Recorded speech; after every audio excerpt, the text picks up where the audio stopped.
ذات آدمای دورو معمولا پشت رفتارهای خیلی ساده قایم میشه. اما روانشناسی میگه با 6 نشونه مشخص میتونی خیلی زودتر از چیزی که فکر میکنی اونا رو بشناسی. تا آخر ویدیو بمون چون این نشونه‌ها معمولا نادیده گرفته میشن.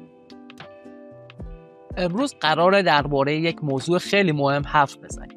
ذات آدمای دورو. این موضوعی که هممون یه جایی ازش آسیب دیدیم یا حداقل نزدیک بود آسیب ببینیم. خبر خوب اینه که روانشناسی دقیقاً 6 نشونه پیدا کرده که باهاشون میتونی ذات آدمای دورو رو قبل از اینکه دیر بشه خیلی سریع تشخیص بدی. ببین آدم دورو همیشه یه جوری رفتار میکنه که تو اولش نمیفهمی. ظاهرش خیلی خوبه، حرفاش قشنگه، اخلاقش پخته است، ولی پشت همه اینها یه چیزی هست که نمیذاره بهش اعتماد کنیم. کاری که الان میکنیم اینه که این چیزهای ریز رو باز کنیم و تبدیلش کنیم به نشونه‌های خیلی واضح.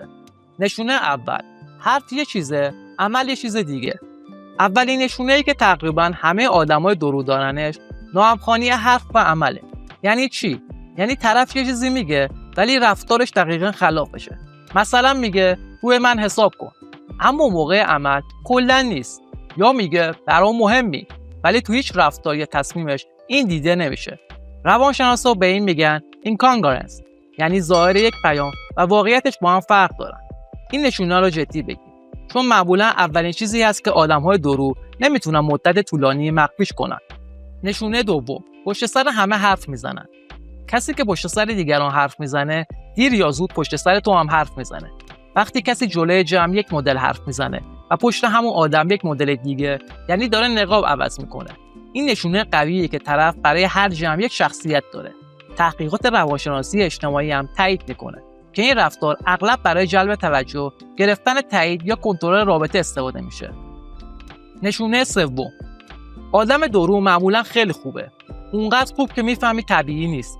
زیادی مؤدبه، زیادی آرومه، زیادی بی‌حاشیه است. انگار همه چی رو حساب کتابه. اینا معمولا آدمایی هستن با سلف مانیتورینگ بالا. یعنی تو هر لحظه چک میکنن که خب الان چی بگم که همه فکر کنن آدم خوبیم. این آدم‌ها واقعی نیستن، چون همیشه دارن نقش بازی میکنن. به محض اینکه شرایط غیر رسمی یا فشار بیاد، نقابشون میفته. نشونه چهارم، رفتارشون یک روز اینوره یک روز اونور. یک نشونه خیلی مهم بی‌ثباتی رفتاری دارن. یعنی چی؟ یعنی طرف یک روز خیلی گرم و صمیمیه، فرداش یک دفعه سرد و بی‌تفاوته. این نوسان‌ها اتفاقی نیست. آدم دورو معمولاً بسته به اینکه چی به نفعشه رفتارش رو تغییر میده. وقتی چیزی ازت میخواد مهربونه، وقتی به دردش نخوری سرد و بی‌حوصله. این رفتار نشونه یک چیزه. طرف تو رو آدم نمیبینه، تو رو ابزار میبینه. نشونه پنجم، همیشه خودش رو قربانی نشون میده. قربانی بازی یکی از امضای آدم‌های دروست. یعنی این افراد هیچ وقت اشتباه نمی‌کنن، تقصیر همیشه گردن دیگرانه و هر اتفاقی بیفته خودشون مظلوم‌ترین آدم ماجرا هستن. این رفتار تو روانشناسی یک اسم داره. مانیپولاتیو ویکتیم هود، یعنی قربانی نمایی برای دستکاری کردن دیگران. طرف با مظلوم نمایی هم همدردی میگیره، هم از زیر مسئولیت فرار میکنه و اگر با یه فردی طرفی که همیشه قربانیه بدون که داره یه چیزی رو پنهان میکنه. نشونه ششم، تعریف‌ها و خوبی‌های بیش از حد، نه از سر محبت. یکی از شایع‌ترین نشونه‌ها تعریف کردن‌های عجیب غریب و بیش از حده. تعریف واقعی همیشه ساده و طبیعیه، ولی آدم‌های دورو از تعریف به عنوان یک ابزار استفاده میکنن. تعریف میکنه که بهت نزدیک بشه، تعریف میکنه که ازت اعتماد بگیره، تعریف میکنه که جایی ازت نفع ببره. به این تو روانشناسی میگن چاپلوسی هدفمند. اگه طرف زیادی ازت تعریف میکنه ولی رفتارش باهات واقعی نیست، این تعریف‌ها نشونه هستن، نه محبت. تا اینجا این 6 نشونه رو فهمیدیم. حالا بیایم عمقی‌تر نگاه کنیم. خیلی‌ها میپرسن چرا آدم‌ها دورو میشن؟ معمولاً دلیلش یکی از اینهاست. ترس از دیده شدن شخصیت واقعی، نیاز به تایید دائمی، نداشتن اعتماد به نفس، تجربه‌های بد کودکی یا ساده‌تر ترجیح میده نقش بازی کنه چون برایش سود داره. بدون اینکه قضاوت کنیم باید ریشه رفتارشون رو بفهمیم، ولی ازشون محافظت هم باید بکنیم. حالا چطور قبل از اینکه دیر بشه ذات آدم‌های دورو رو تشخیص بدیم؟ برای تشخیص ذات اونها 3 کار باید انجام بدیم. 1. رفتار رو تکی نگاه نکن. اگه فقط یه نشونه دیدی مهم نیست، اما 2 یا 3 نشونه کنار هم باید حواست جمع باشه. 2. ثبات رفتاری رو بررسی کن.